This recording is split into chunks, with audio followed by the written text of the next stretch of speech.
Good morning, students. Today we start our third chapter of second book, in which some topics are cut. Uh, the those topics are cut.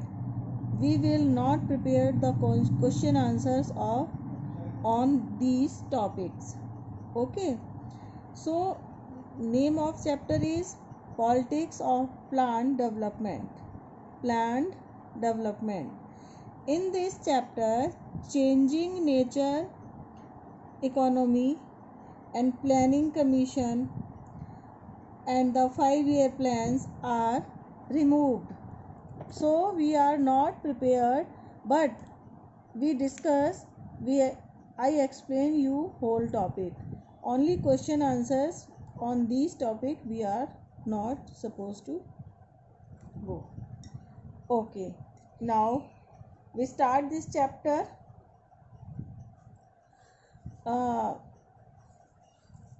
The reserves iron resource of Odisha has been an important investment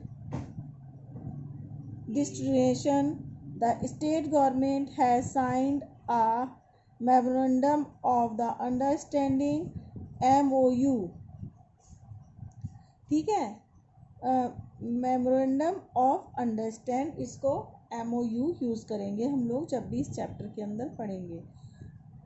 To bring a capital investment and employment opportunities due to rising global demand of iron.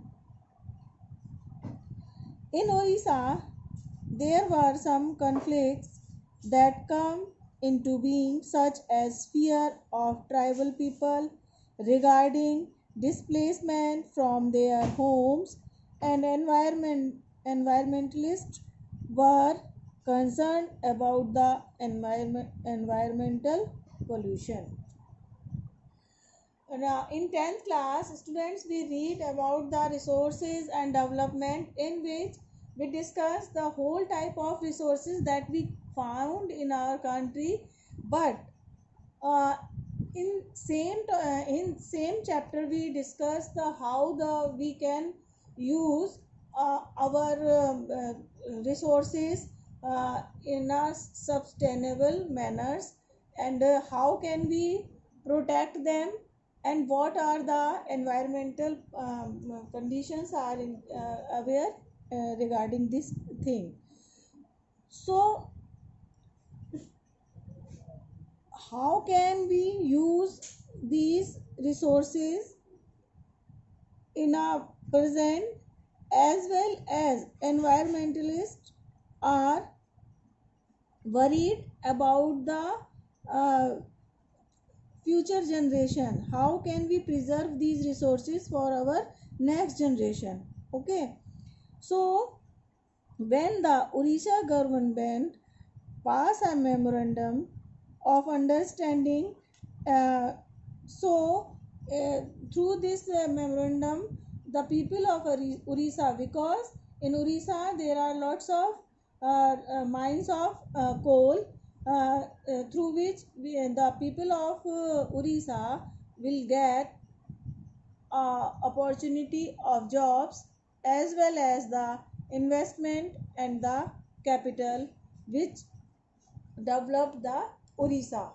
But in the same time, some people, environmentalists and the tribal people, are worried about their tribal people are worried about their settlement, and environmentalists were worried that what are the reverse effects there on the Odisha's environment.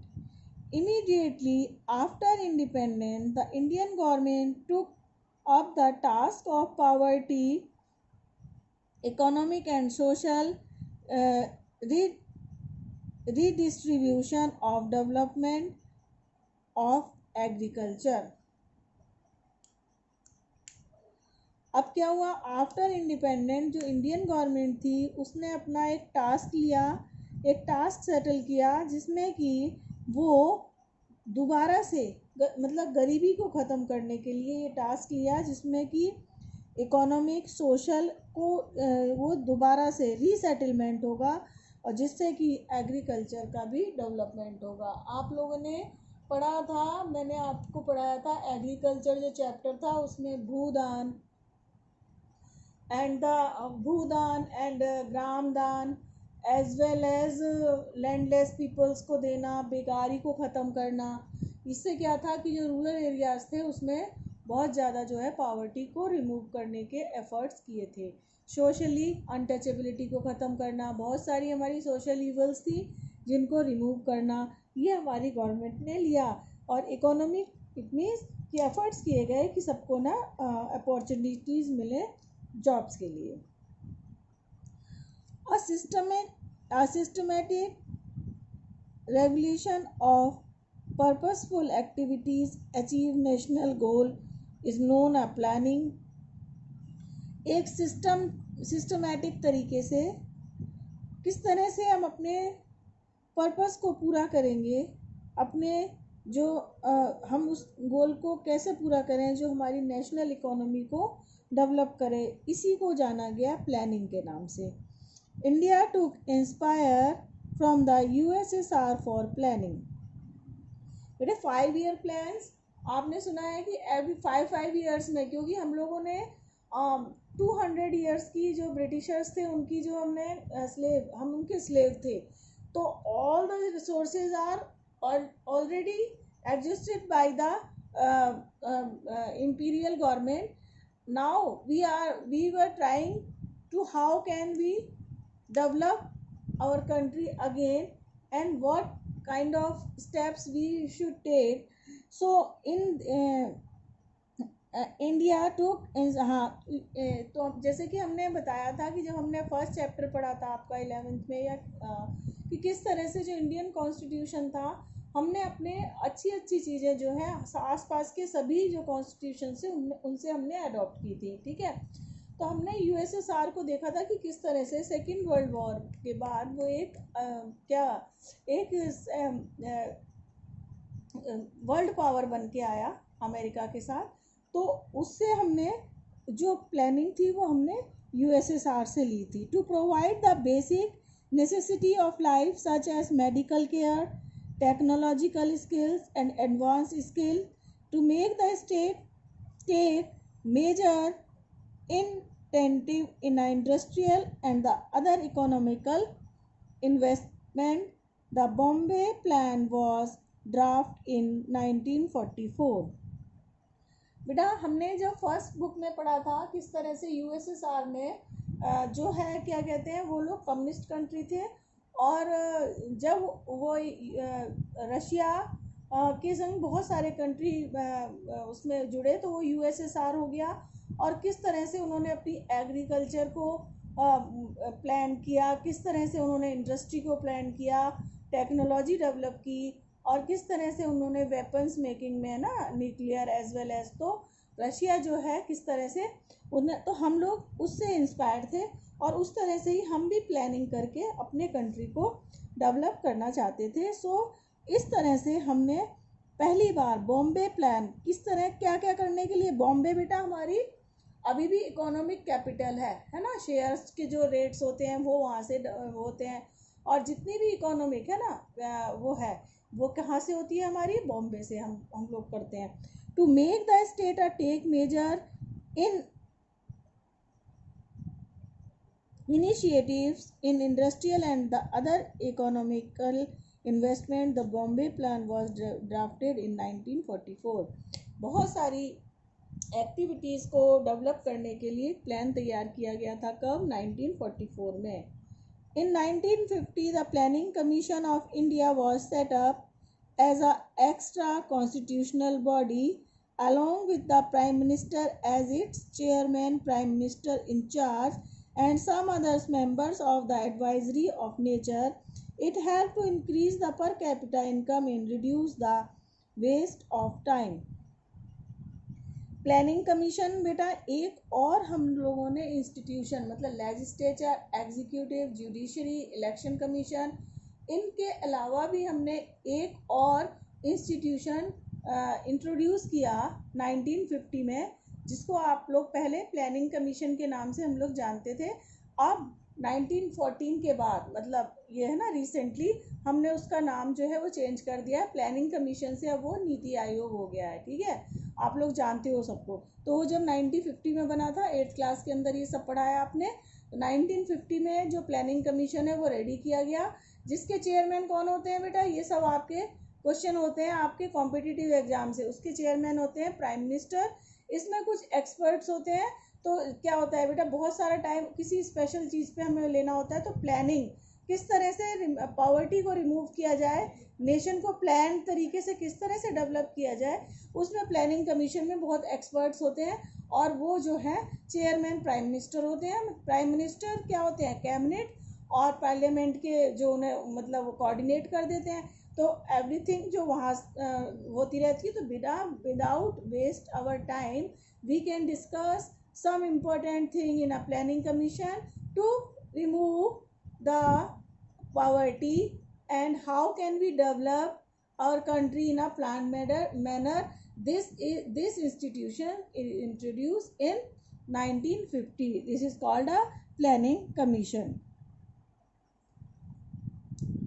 There was a need of setting up National Planning Commission in 1930 before independence to collect data of setting aims.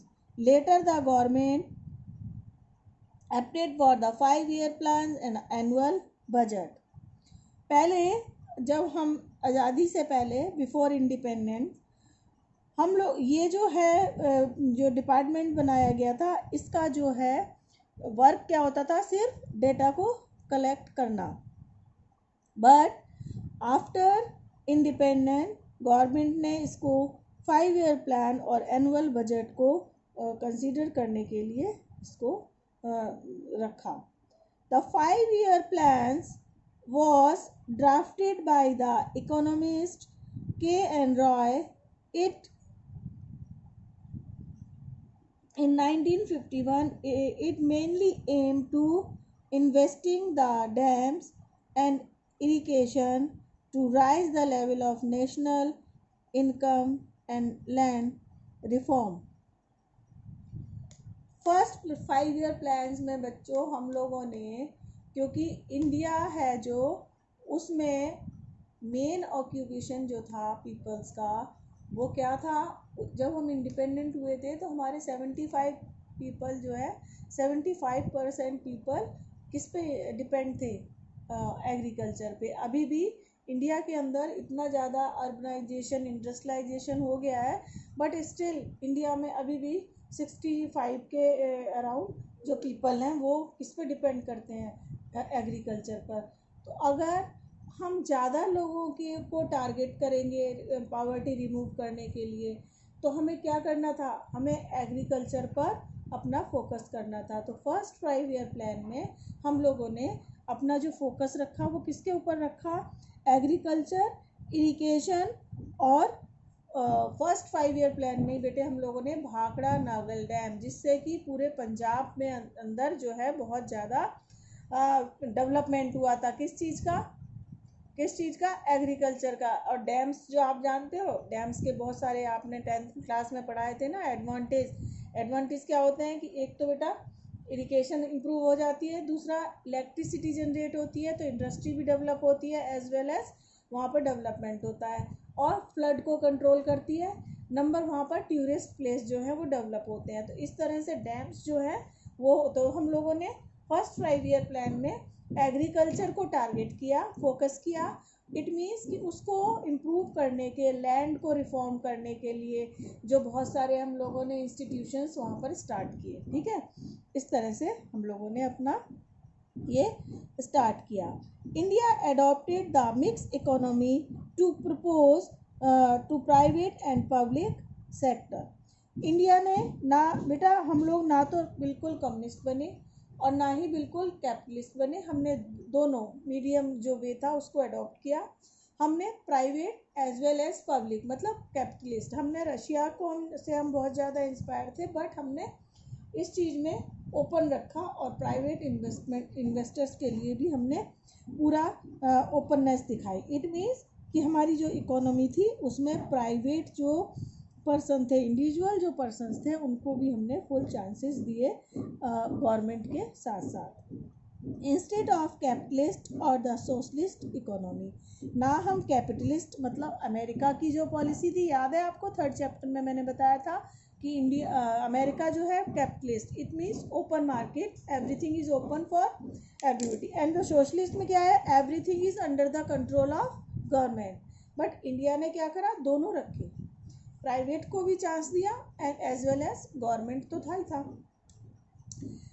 It's main aim to attain rapid economic development aiming at the social welfare and private owned means production and regulated by the state। अब क्या था कि इसमें हम लोगों ने, इसका main M क्या था कि हमने कैपिटलिस्ट और सोशल इकोनॉमी दोनों को ओपन कर दिया। इसका मेन एम ये था कि हम लोग चाहते थे बेटा कि हमारा जो इकोनॉमिक डेवलपमेंट है वो जल्दी से जल्दी हो, जल्दी डेवलप हो, ठीक है। और social welfare, private means production of regulate by the state. Second 5-year plan aim on heavy industrialisation even in rural area being criticised for the creation of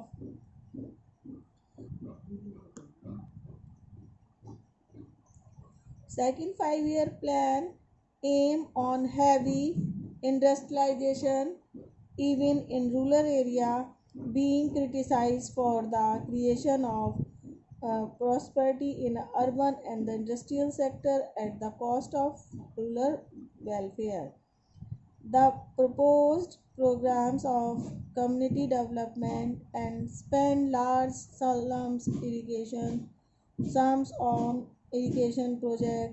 The failure was not that to policy but in a non-implementation. Second 5-year plan में industrialisation को हमने focus किया, वो उसको criticise किया गया कि urban development की वजह से हम अपने जो गांव हैं उनके डेवलपमेंट को हम दांव पर लगा रहे हैं।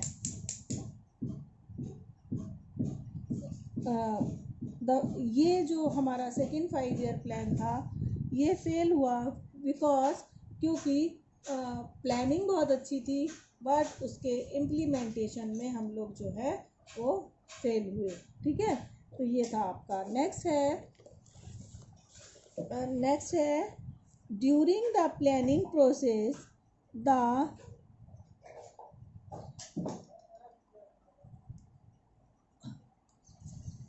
agrarian sector was a serious attempt at land reform, abolish zamindari system है ना, system and the consolidate the land.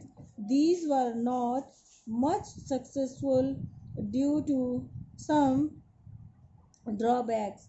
People violate the law under the considerable politics influence and some laws remained only on paper.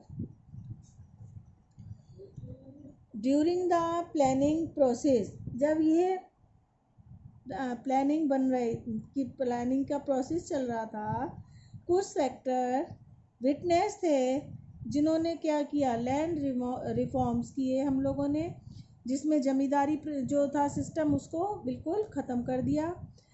But ये बहुत ज़्यादा successful नहीं हुआ। क्यों? क्योंकि laws के अंदर बहुत सारे ड्रॉबैक्स थे, है ना। पीपल्स ने, जिनकी पॉलिटिकल इन्फ्लुएंस थी, उन्होंने इनको ब्रेक किया और क्या हुआ कि ये खाली जो कानून थे वो खाली पेपर्स के ऊपर रह गए। तो प्लान जो था हमारा डेवलपमेंट का वो कुछ एरियाज़ में पॉसिबल नहीं हो पाया। Between the year of 1965 and 67 the drought occurred in a many part of country and Bihar has a famine. बहुत सारे एरियाज़ में 65 एंड 67 में बहुत सूखा पड़ा है ना, और कहीं पर जो है महामारी आई, फेमाइन आई. Due to this reason there was a increase of food price in Bihar also became the government policies zoning, trade and food across state prohibited which reduced the availability of food in Bihar. तो जिसकी वजह से क्या हुआ कि वहाँ पर जो फूड प्राइस थे, फूड ग्रेन प्राइसेस थे वो बढ़ गए, और वहाँ की जो गवर्नमेंट थी वहाँ पर बाहर की स्टेट से जो है सामान मंगाने से मना कर दिया, जिसकी वजह से क्या हुआ कि वहाँ पर बिहार के जो स्टेट थी उनको खाने के सामान की जो प्रॉब्लम फेस करनी पड़ी. A new strategy of government regarding agriculture practice such as high yielding variety of seeds, fertilizer, pesticides, better irrigation and high subsidized price is known as green revolution. Beta, in a 10th class you very well know about the green revolution. ठीक है, 1965 ना से ये 70s के decade में ये हुआ. तो इसमें क्या था कि इंडिया के अंदर जो है ना बेटा, हम लोग अपने लिए भी फूड ग्रेन जो है वो प्रोड्यूस नहीं कर पाते थे. तो फिर हम लोग जो है सुपर पावर लाइक अमेरिका वगैरह पे डिपेंड करते थे, जिसके क्या होता है कि आप जानते हो कि फिर हम किसी पे डिपेंड होते थे तो वो लोग हमें प्रेशराइज करते थे दूसरी हमारी पॉलिसी, उनकी पॉलिसीज़ को फेवर करने के लिए. तो इंडिया ने ग्रीन रेवोल्यूशन इंडिया में आया, जिसमें क्या था, अच्छी क्वालिटी के शीड्स, फर्टिलाइज़र, पेस्टिसाइड्स है ना, बेटर इरिगेशन एंड ये जो है हम लोगों ने स्टार्ट किया, जिसकी वजह से ग्रीन रेवोल्यूशन आया. It's provide favourable condition for the poor peasants and made middle peasant. इससे क्या हुआ कि किसानों को बहुत इससे हेल्प मिली. जो गरीब किसान थे वो अब मिडिल फार्मर्स जो हैं बन गए. Politically influential green revolution has some drawbacks such as it create a gap between the landlords and poor and deliver only the moderate agricultural growth. इससे क्या हुआ बच्चों, इसका भी अगर हम देखें तो इससे फ़ायदा तो ये हुए, बट अगर हम ड्रॉबैक देखें तो क्या हुआ कि इससे क्या हुआ कि जो अमीर किसान थे ज़्यादातर उनको फेवर मिला, और इससे जो पुअर पेजेंट और अमीर जो किसान थे उनके बीच में क्या हो गया, ड्रॉबैक मतलब गैप जो है वो बढ़ गया.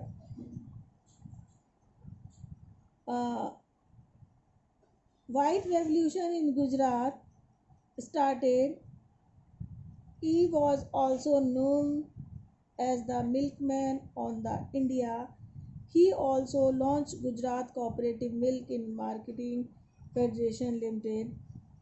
With further launched Amul, the Amul pattern became uniquely appreciated model for the rural development and the poverty uh, decreases, which came to called and the white revolution.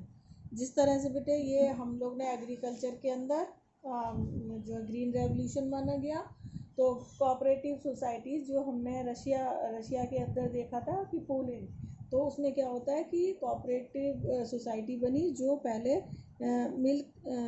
Milk and marketing of federation limited, बाद में वो अमूल के नाम से जानी गई, जिसको India में इस वाइट रेवोल्यूशन के नाम से भी जाना गया. ये भी सब आप पढ़ चुके हो है ना. तो ये सब प्लानिंग थी किसके लिए, रूरल्स डेवलपमेंट को हम अपने फर्स्ट 5 ईयर प्लान्स के अंदर कर रहे थे. The story of development in India took a significant turn from the end of 1960. The period from 90 onwards witnessed a new restrictions of private industry. 14 private banks were nationalized and the government announced many pro-poor programs. These changes were the ideological clear towards the socialist policies. India economic growth in annum in a 3 to 3.5 lakhs public faith and the policy makers reduce the importance of state India's economy in 19 onwards.